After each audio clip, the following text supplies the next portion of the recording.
This channel does not promote any violent, harmful, or illegal activities. All content provided by this channel is meant for an educational purpose only.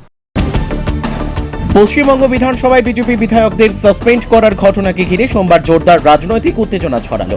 রাজ্যের প্রধান বিরোধী দল BJP অভিযোগ করেছে, বিধানসভায় সরকারের বিরুদ্ধে সরব হওয়াতেই ইচ্ছাকৃতভাবে তাদের সদস্যদের সাসপেন্ড করা হয়েছে। এই ঘটনার তীব্র প্রতিবাদে বিজেপি পরিষদীয় দল বিধানসভা চত্বরেই বিক্ষোভ দেখায়। বিক্ষোভে উপস্থিত ছিলেন বিরোধী দলনেতা শুভেন্দু অধিকারী, বিজেপির মুখ্য সচেতক মানুষ ঘোষ সহ একাধিক বিধায়ক। তারা দাবি করেন, শাসক তৃণমূল কংগ্রেস গণতন্ত্রের কণ্ঠরোধ করছে। আমরা মানুষের হয়ে কথা বলছি বলেই আমাদের কণ্ঠস্বর দমন করতে এই সিদ্ধান্ত। বিধানসভায় স্পিকারের সিদ্ধান্ত নিয়ে প্রশ্ন তুলে বিজেপি দাবি করেছে, কোনো যুক্তিসঙ্গত কারণ ছাড়াই তাদের বিধায়কদের বহিষ্কৃত করা হয়েছে। বিরোধীদের বক্তব্য, এই ধরনের সিদ্ধান্ত রাজ্যের সাংবিধানিক ব্যবস্থার ওপর আঘাত। শুভেন্দু অধিকারী বলেন, যারা মানুষের হয়ে কথা বলেন তাদের মুখ বন্ধ করতে চায় তৃণমূল, কিন্তু আমরা রাস্তায় নামবো, গণতন্ত্র বাঁচাতে শেষ পর্যন্ত লড়ব। এদিন বিধানসভা ভবনের সামনে বিজেপি বিধায়করা প্ল্যাকার্ড হাতে প্রতিবাদে সামিল হন, শাসক দলের বিরুদ্ধে স্লোগান দেন। এদিকে তৃণমূল কংগ্রেস এই অভিযোগ উড়িয়ে দিয়ে বলেছে, বিধানসভায় শৃঙ্খলা বজায় রাখার জন্যই এই ব্যবস্থা নেওয়া হয়েছে। বিজেপি ইচ্ছাকৃতভাবে গোলমাল করতে চায়। রাজ্য রাজনীতিতে এই ঘটনার জেরে উত্তেজনার পারদ চড়ছে।